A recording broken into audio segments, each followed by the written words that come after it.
Hello and welcome to the January 30th edition of Thursday Night Thunder podcast with AJ and MMK. This is episode 11 of the series.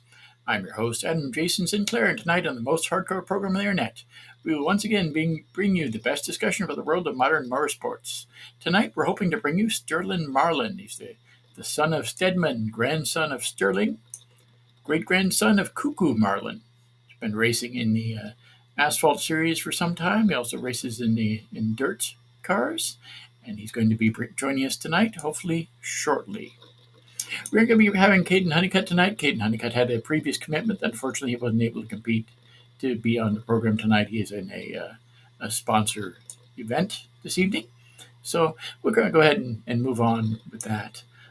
I did have a chance, not this past weekend, but the weekend before, I went out to the Roar before the Rolex 24. It was a really good event. Lots of amazing stuff out there. And it was really fun to see. I have been posting stuff before the event there on my website, the Motorsports News and Views.wordpress.com. So if you had a chance to check that out in advance of the event, I hope you did.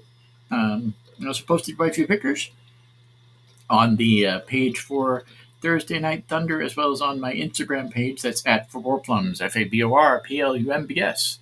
Be sure to check that out as well. So hopefully we'll be joined this evening by Stirlin Marlin. I did contact him the other day. He was very anxious to come on the show. He's been on the program in the past, and he's looking forward to a good season in racing. We're going to be having a few episodes coming up with some interesting guests. Next week, we're going to bring you Jason Pribble of Jason Pribble Motorsports. Jason Pribble races in Great Britain in a Formula 4 car. He'll be racing there this season. So it'll be cool to talk to him a little bit about that. He has some experience in other sorts of Formula cars as well as go-karts in this country, and we'll be talking to him a little bit more about his career next week. We're hoping to have other guests come up on the program as well. I've been reaching out to other people, including Guy Cosmo. Guy Cosmo, as most of you know, he's a former sports car ace. He raced for Extreme Speed Motorsports in the IMSA series. Now he has his own little thing going on. He races in the historic sports car racing. So hopefully we have a chance to talk to Guy sometime in the next few weeks. We also got some other drivers slated for the next few weeks, and we're looking forward to it as well. As far as races we're going to be attending, as I brought up the fact that we were at the Roar for the Rolex 24, saw quite a few interesting people there. Got a chance to talk to Kyle and Mary from A View from the Cheap Seats. If you haven't had a chance to subscribe to their YouTube channel, I'd do it right now. That's View from the Cheap Seats. You look it up on YouTube.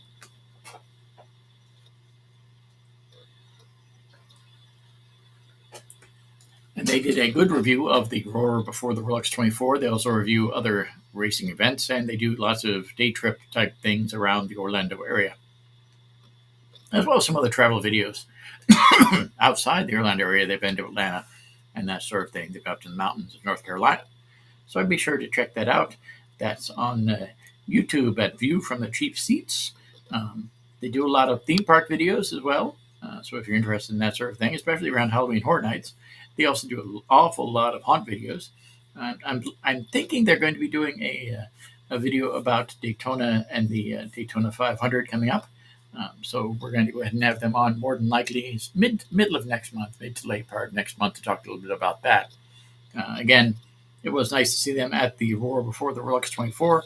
They always have a interesting perspective. They don't follow sports car quite as much as we do here on this channel especially, but they do follow them quite a bit. And they've had some really great videos out there. Again, I check out their review of the Roar before the Rolex 24 on YouTube. Look up View from the Cheap Seats. There have been an awful lot of sports car and other racing news coming out. This weekend is, of course, the Clash from Bowman Gray Stadium. So if you haven't had a chance to follow NASCAR much at all, and some of you don't, I know, I'd highly advise you to take a chance and take a look at the Bowman Gray Stadium thing this weekend. I don't know how well it's going to go there at Bowman Gray. It is a rather small race course, but it will be fun to see how they do. So it'll be neat to see that. And it is an actual race course, not like they had the race there in the Coliseum in the past. So we'll see how that goes. It should be really, really fun. So, should be a good race, and I think it'll be really cool. As far as this past weekend's action at the Rolex 24 Daytona, for those of you who weren't paying much attention to that, and I know some of you were, and some of you were not, and that's fine too. This past weekend, of course, they had the Rolex 24 at Daytona. We chose not to go this year because it didn't make sense considering we spent pretty much 2 days at the Roar before the Rolex 24. We were going to spend 3, but the weather was not very conducive on Sunday to spend any time there at the track. So it'll be cool to see how that goes. In the future, I think that the weather held really well there for the Rolex 24 Daytona. It ended up being a really close race at the end. There has been some news of that, of course.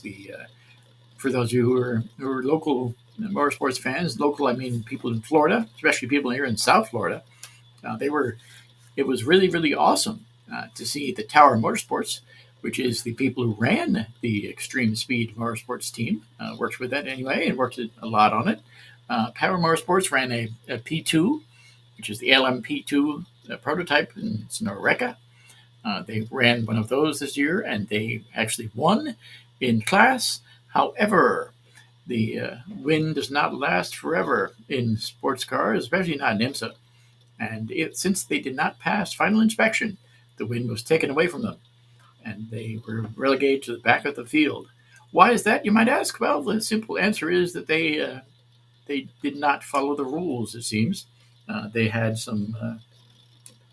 the wear on the skid plate was far too little for the 24-hour race itself, and it didn't seem to make sense to the officials or to most people who were watching it after the race, who got a chance to see the car, that it just didn't seem kosher there. It seemed they were doing something a little bit wrong. They may have started something a little bit thicker. They may have been doing something different with tires or suspension or whatever, but they are not the winner of the event anymore. They were relegated to the rear of the field. So unfortunately, the local team did not do as well as we thought they would. However, I will be reaching out to Tower Motorsports because they do still operate out of Riviera Beach, Florida, and I myself am here in the West Palm Beach area. So I'm looking forward to reaching out to them and possibly around the Sebring time and see if their opinion has changed a little bit about IMSA and see how their appeal has gone, because I know they're going to appeal the decision and see how that went. So, but Sebring, it takes place in the middle of March. We're planning on heading out there at least for the day. I'm really hoping that I feel better for Sebring. This past year, Sebring was not as high health-wise as I have been in the past, and it was the beginning of the struggles I've had with the medical system this past year almost now. So it was a great event there at Sebring, but it wasn't for me this past time. I'm really hoping this next time it'll be a lot better. I know we're going to have a different plan. And I'm hoping to have a chance to actually wander around in Sebring a little bit more, whether I wear my stupid boot, or hopefully by the time the Sebring comes around, I'll be out of that stupid thing, and we'll be able to actually walk around in fairly normal shoes and see everything that's going on and do that without having to rest way too much. That was the great thing about Daytona, is the fact that there were a lot of places to sit down, not as many as there could have been, of course. If they had opened up the grandstands, the main grandstands, the stadium grandstands, as they called them there at Daytona, that would have been a lot better for the Roar. However, there were plenty of seats available in the normal grandstands there in the International Horseshoe area, and that's where I ended up spending a lot of time on both Friday and Saturday to watch the event. So it was really cool. It was a great time. Great to head out there to the track. First time wandering around Daytona since my incident there. So it was good. Really good, and it gave me a little bit of confidence that I'll be able to head out to the track again in March, and again there in April and May to see some more activity on track. I don't know if we'll do anything this next month in February. I know that there are some races there in Sebring in February. The Trans Am race takes place in February with the Speed weekend, and that's really awesome. They have so many different racing styles there taking place in those Trans Am weekends, all different classes, from historic racing to some SCCA type things. So it's really cool. It's sort of a neat thing to look at, and hopefully we get a chance to see that in the future. I don't think this year is that year, though. What we're going to be doing soon is for the website. I'll be posting some information about the NHRA as well as Formula One and Stirlin Motorsports. I might be doing a little bit more about them. I'm going to do a lot of NASCAR stuff because there's a lot of NASCAR stuff coming up right now. 2311, that sort of thing. They do have a lot of awesome stuff. And so the Volusia Speedway Park has a good event happening this weekend. I'm going to go ahead and cover as well. The Dirt Car Nationals event. We had a chance to go out there a couple of years ago. The weather just was not cooperating for that, and ended up actually changing the timing for that.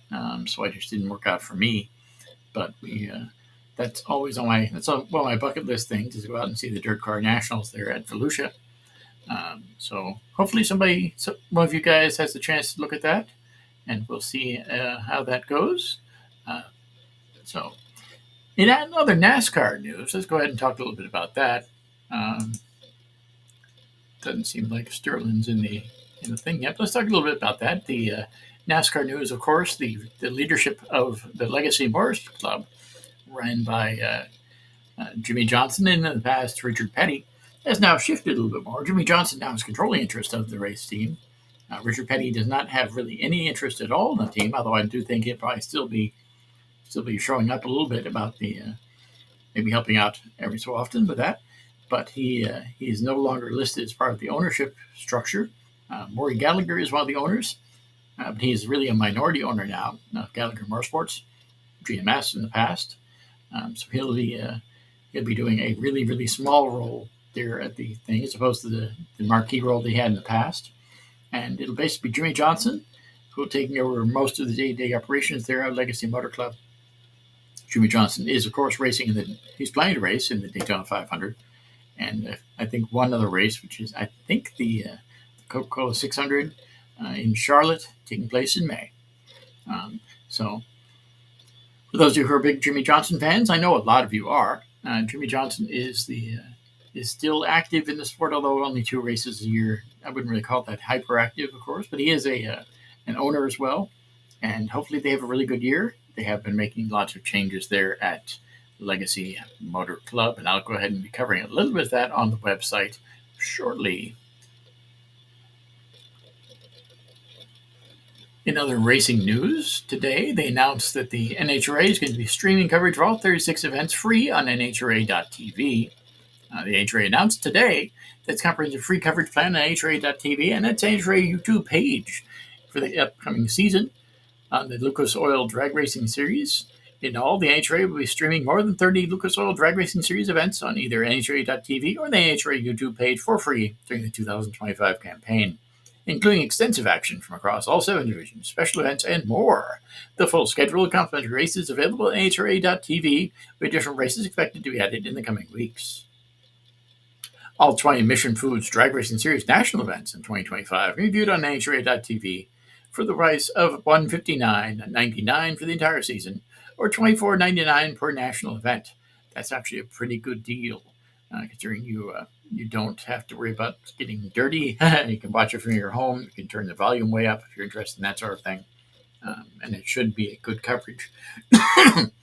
I'm not aware of how it's going to work, but I am going to reach out to them and see if possibly I can get like a preview thing to check it out 1 week, just to see maybe the Gator Nationals would be a good time to do that. So should be good. But the Gator Nationals are taking place when I am out of the country. I could probably watch it the final day, the 9th there. So that'll be interesting.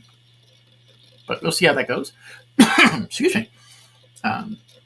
They're also getting ready for the IndyCar series, which opens up also that next weekend there in St. Petersburg. So that'll be really, really cool. They have the NHRA event coming up, and well, got the NHRA event on the one weekend, Sebring coming up the next weekend, and the race there from St. Petersburg coming up in the end of the month of March, a couple weeks after the NHRA event. So that's pretty cool. It's always a really good time there in St. Petersburg. Again, I haven't been there for a couple of years now. We're hoping to head back sometime in the future.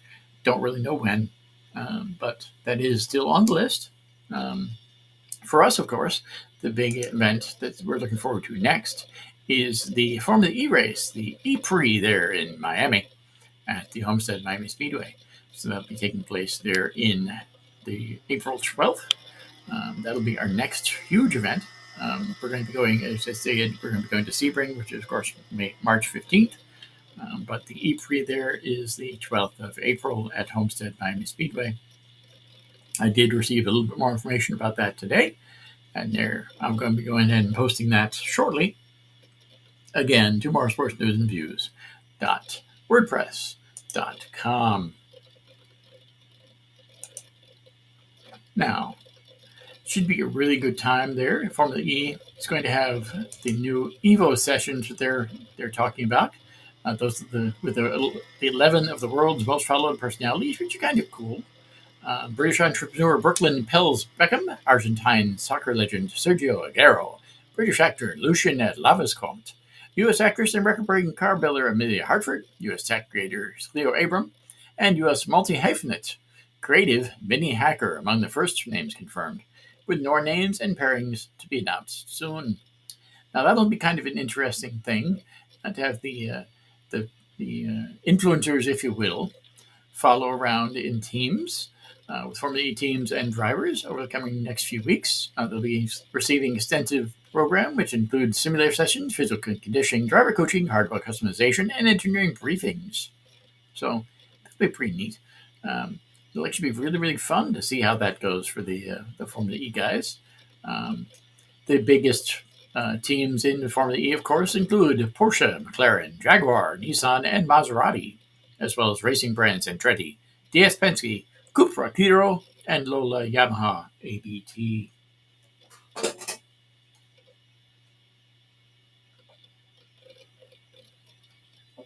Now, we've been talking for years, ever since the first E-Prix here in Miami, about the fact that Formula E is, of course, the future. Formula E has been talked about as the future for more than a few years now.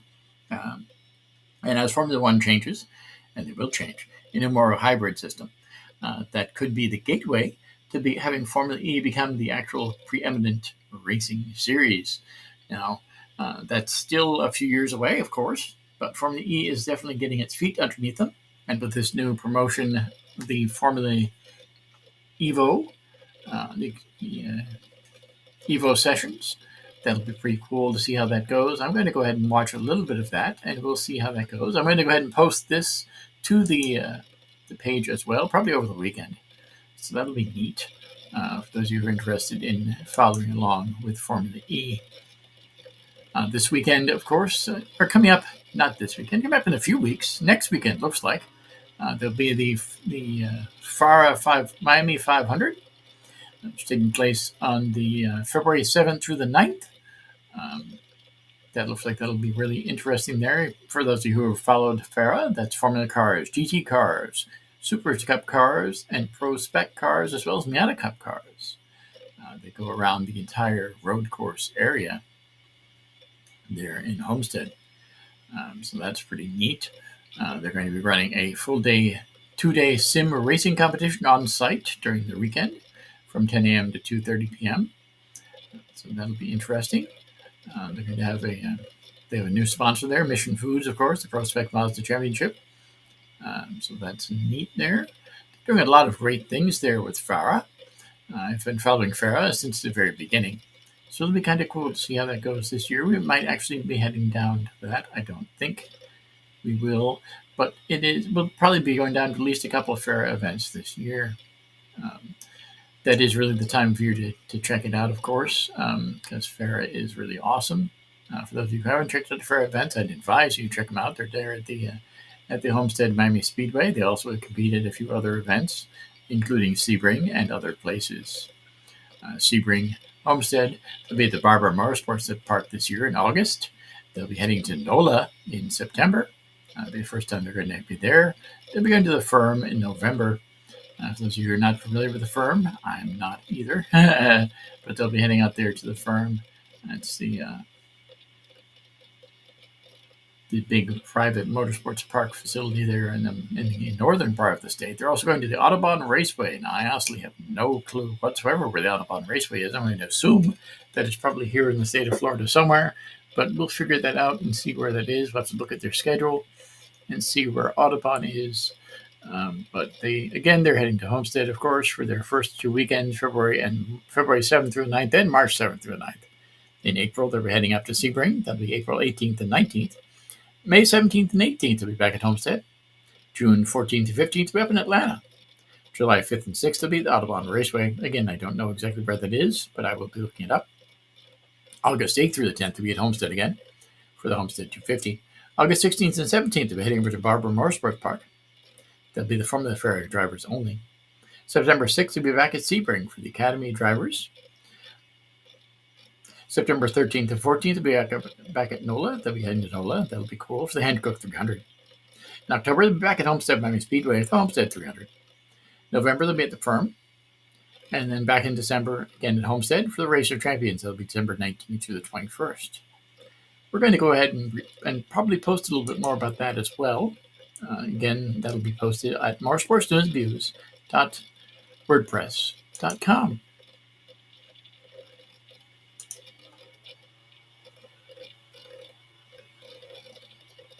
Here's a little bit of news there that I was looking for, which says that United Autosports was, of course, elevated to the maiden LMP2 Road 24 victory after the unfortunate disqualification of Tower Motorsports.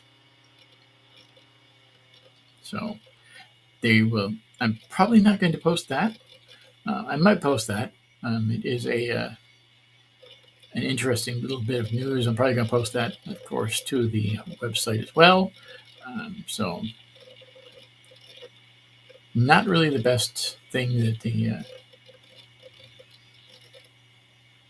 that happened to Tower, and unfortunately, we haven't learned all about it. I know there's going to be a major investigation, of course. So that happens.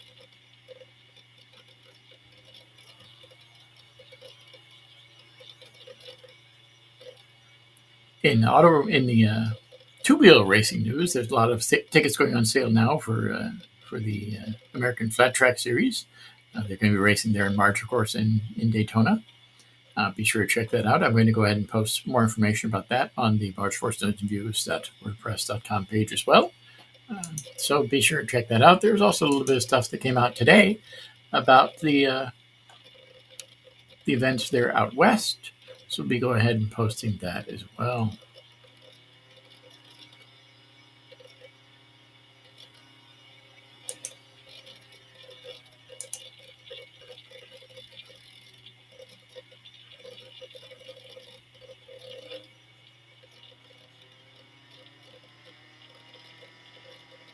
I'm still just looking for more information about some of the neat stuff that's going on here in the world of auto racing to share with you guys. I know that there's a couple different eyewear collections that come out, which is sometimes. It really helps out here down in the Sunshine State. I know it helps out in the snow for other people too. So I'll be going ahead and posting some more information about that. Lexus and Revo has a new eyewear collection out. There's some other eyewear things that I might be posting on other places as well. Let's go ahead and see what the Formula One event cheapest ones to attend this year are. I know they've changed quite a bit. I know that the one here in Florida is definitely not on the cheapest list. The cheapest one to attend there in Formula One this season is Suzuka, Japan, which will be held the 4th of April of this year. Cost per person $404.23. That's based on a whole weekend. For meals, drinks, and transportation. That's a 2-night stay in Suzuka as well. All that sort of stuff. So that's really not bad, is it? For those of you heading out to Japan, I wish you the best of luck. The other remaining top 10 list of the cheapest venues are Shanghai, coming up on March 21st. Sakhir in Bahrain, coming up the 11th of April. The Circuit of the Americas there in Austin. That comes up in the 16th of October. Barcelona, number 5, 30th of May. Melbourne, number 6, 13th of March. Monza, number 7, 5th of September. Sao Paulo, number 8, 7th of November. Silverstone there in United Kingdom, 3rd of July. And Spa in Belgium, number 10, 25th of July. And of course, for the top 10 most expensive ones, Monaco, no surprise, is the first most expensive. That takes place the 23rd of May, 2025. The average cost per person, that's of course free, for 2 day, 2 day stay, 3122.22. That's $3,122.22 per person for a 2 night weekend there in Monaco. That's a little pricey. It is. Miami number 2, of course. Miami number 2, 1st of May, 2025. We're heading up there the end of April, apparently. No, we won't. We'll be heading there. I think it is the 1st of May. We'll be heading over there. Let's see. We'll be heading there on the Friday. That is at 1573.27. That's a 3-day night, 3-day weekend there in Miami. 1573.27. That's a 2-day weekend that they take for Saturday and Sunday. I wonder how much it would be for all 3 days. Probably would be competitive with Monaco, I think. But we're going to go ahead and head out there this year. We'll be there on Friday. I'm going to bring all that to you, of course. I'm hoping, knock on this pressed wood here, that I get some interesting opportunities there in Formula One, to hang out with some of the Formula One drivers, at least get an idea of what some of the behind-the-scenes stuff is. So that's the number 2 most expensive in the world. The third one is Imola in Italy. It takes place the 16th of May. Number 4 is Singapore Grand Prix, 3rd of October. The Austrian Grand Prix, number 5, 27th of June. The number 6 is the race from Hungary, the Hungaroring there, 31st of July. Mexico City, number 7, at 23rd of October. The Yas Marina in Abu Dhabi, 5th of December. The race there in the Netherlands, Zandvoort, 28th of August. And number 10, the Montreal race, the 13th of June, 2025. That tops out at 935.61, which isn't really that bad. That's only a little bit more expensive than the weekend in Belgium and Spa. So, not too bad. We'll go ahead and post that more than likely as well. There's a little bit more to that story. So we'll go ahead and post that on the website, moresportsnewsviews.wordpress.com. So it'd be nifty to hear a little bit more about that. Now, it seems like our guest for tonight, Stirlin Marlin, who I did confirm with a couple of times, is going to be able to be on the show tonight. That's unfortunate, but I will go ahead and reach out to him again coming up in the next few days, and we'll see if we can schedule him back on the program. For all you guys, if you're a race car driver, crew chief, pit member, track owner, maybe you're just a huge fan of the sport, contact us to get your spot on the show. After all, these are 50 minutes of fame, and we'd love to hear from you. Like I stated, we're going to have Pribble on the show next week, so that'll be cool. He'll be talking a little bit more about the Formula 4, and in the future, we've got other people lined up as well, so that'll be really cool. Hoping to have some more guests lined up. It's getting to be a little more difficult, of course, to pick up more guests, but we are getting more people reaching out. And as I stated last week, we got some really good feelers out there for people in the in Barrett Jackson and that sort of thing. It wasn't last week; it's like 2 weeks ago, but still got some people feeling feelers for Barrett Jackson and that sort of thing, Top Don and those sort of people. So should be really good, and we'll go ahead and reach out to them again shortly after we have Jason Pribble on next week. Be sure to check out the past episodes of Thursday Night Thunder at blogtalkradio.com/Speedway Digest Radio. I know that website is actually going to end. I believe it ends tomorrow. So those of you who are listening in on the live show, thank you very much. For those of you who are going to listen in to the blog there online, which I'm going to be posting shortly, I thank you again. And be sure to check out blogtalkradio.com/Speedway Digest Radio before it disappears forever. I don't know how long they're going to be keeping it online. It could be one of those sort of things. The shows are archived. They're archived all over the net. So if you're interested, I'd search for Speedway Digest Thursday Night Thunder. You can find that in your favorite browser thing. Be sure to check that out. But I'd advise you to also check out the Pit Stop Digest, the Pit Stop with Tim Despain. Unfortunately, as I stated before, Tim Despain did lose his battle, his health battle there. He passed away a little while ago. It's unfortunate. He was a very nice guy. So I'd be sure to check that out on Speedway Digest Radio.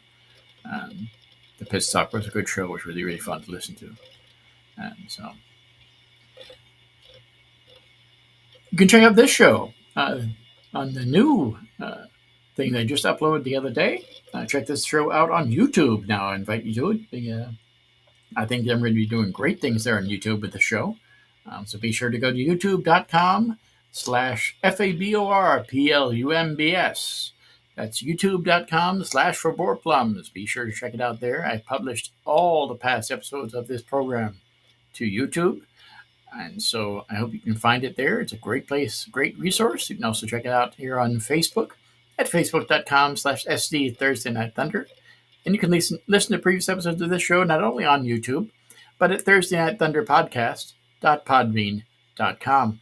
That's also the easiest way to get in touch with us if you're interested in becoming a future guest on the program. I also invite you to check out the new My Racing News site at motorsportsnewsviews.wordpress.com. As I stated, we've got an awful lot of new content coming out there. I don't know exactly when it'll be coming out. More than likely it'll be this weekend, probably on Sunday. We're working on that a little bit. So be sure to check that out. Should be a plethora, literally a plethora of stories coming out this weekend. Review stories and that sort of thing. And with all those stories, I'm going to be reaching out as well to have some of those people come on the program because I'd love to talk to them. And there's always a little bit more behind the stuff going on. We did have somebody from Era Motorsports, their PR guy, did reach out to us after the Rolex 24, talking about the fact they've been entered in all sorts of endurance championships and wanting to do a little more of an in-depth deal with them. So I'm going to have to reach out to him, and I'm going to go ahead and post some more information about Era Motorsports. They're always a great group of guys. We've had Ryan Dial on the show before, and other drivers as well. They had Connor Zilic compete with them last season. This season, Zilic moved on to Trackhouse, where he's racing there in their prototype and racing in NASCAR as well this season. And I think he's probably even doing some Trans Am races. Zilic is just an amazing character, a very talented young man. So, we're talking a bit more about some of the Era Motorsports guys, reviewing that as well. That'll be another thing coming up at motorsportsnewsandviews.wordpress.com. In addition, if you're a fan of South Florida, and who isn't, be sure to check out the latest news and information about our slice of paradise at my travel blog for Orpland's Fantastic Finds, also known as Adam's Awesome Adventures. It can be found on Facebook at FABORPLUMBS Fantastic Finds, on Twitter at FABORPLUMBS or at PB Happening. Easiest way to find it at PB Happening. And by heading to For Orpland's Fantastic Finds.wordpress.com. That's where everything's posted, because sometimes the Twitter stuff doesn't always pop up. At Facebook, you can find it For Orpland's Fantastic Finds. All the articles are automatically posted to the Facebook page. And I try to post some other stuff on that page, but I'm not quite as good at that as I am for this particular program. The Thursday Night Thunder site on Facebook is updated quite a bit more than most of my other websites, and you should be happy about that. It's really, really fun. I like interacting with you guys, and I hope that you guys interact and enjoy the stuff that we put out. Next week, of course, Michael Donnelly Capello will be joining us again, and she has her own brand of insight to bring with us, and she will be broadcasting a little bit more, sharing some more news about the world of racing there in the Pacific Northwest. She'll also be talking a little bit more, of course, about the other racing going on in the country, and we'll be going ahead and reviewing and previewing all the different sorts of motorsports news and events we can find. So be sure to come back next week as we look forward to seeing you in the Thunderdome as we discuss the major issues in the world of modern auto racing. Have a great week, and thank you very much for listening.